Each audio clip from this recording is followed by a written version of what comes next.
America के प्रशांत बेड़े का घातक स्ट्राइकर यूएसएस निमित्ज है।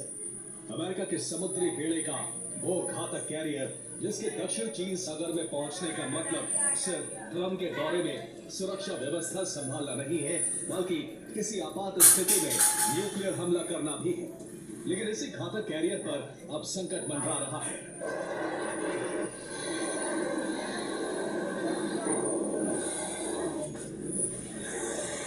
ये संकट खड़ा हुआ है ऐसी घटनाओं से जो मिस्ट्री बन गई है। गिरा हेलीकॉप्टर, गायब हुआ फाइटर।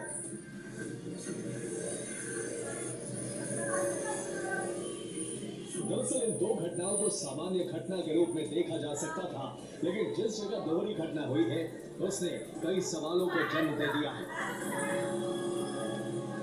सवाल क्या है ये भी हम आपको बताएंगे, लेकिन पहले घटनाओं को समझ लीजिए।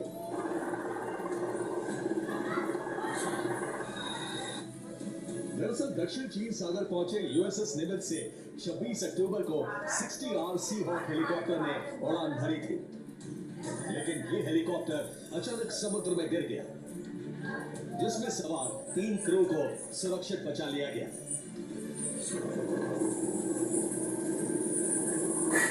लेकिन इस दुर्घटना में तकनीकी खामी क्या थी, ये ना तो बचाए गए क्रू मेंबर बता पाए, न ही अमेरिकी दल को इसके बारे में कोई जानकारी मिल पाई।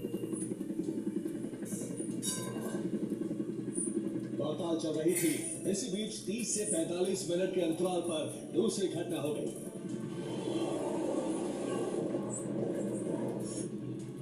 यूएसएस निमित्ज से FA-18F सुपर हॉर्नेट लड़ाकू विमान ने उड़ान भरी और कुछ ही देर में ये लड़ाकू विमान भी समंदर में गिर गया। इस घटना के तुरंत बाद 2 पायलटों को तुरंत रेस्क्यू कर लिया गया।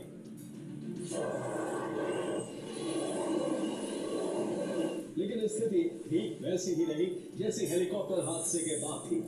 हादसे के तकनीकी कारणों का पता नहीं चल पाया। इससे भी ज्यादा चौंकाने वाली स्थिति ये है कि समुद्र में गिरे फाइटर प्लेन को बाहर निकालने से पहले ही वो लापता हो गया।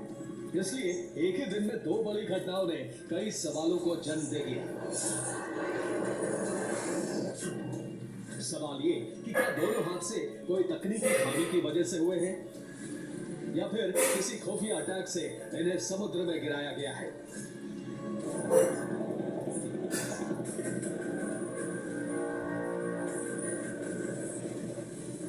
सवाल इसलिए क्योंकि जिस क्षेत्र में यूएसएस निमित्ज इस समय मौजूद है, उस क्षेत्र में चीन का तकनीकी रूप से बड़ा दखल है, जिसने दोहरे हादसे पर शंका को जन्म दे दिया है।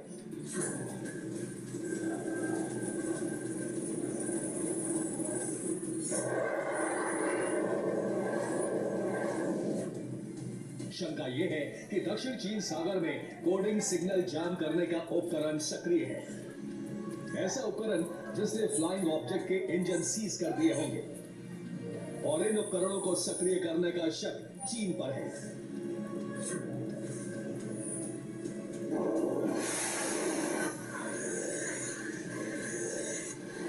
यानी इसे एक षड्यंत्र माना जा रहा है, लेकिन चीन ने भी इस मामले में जांच की पेशकश करके शंका दूर करने की कोशिश की है। लेकिन इन हादसों की सच्चाई क्या है, इसकी जानकारी जांच पर निर्भर है, जो फिलहाल अमेरिका की टीम कर रही है। जिससे सफलता मिलेगी या नहीं, इसका जवाब किसी के पास नहीं है। Bureau report, TV9 Bharatvarsh.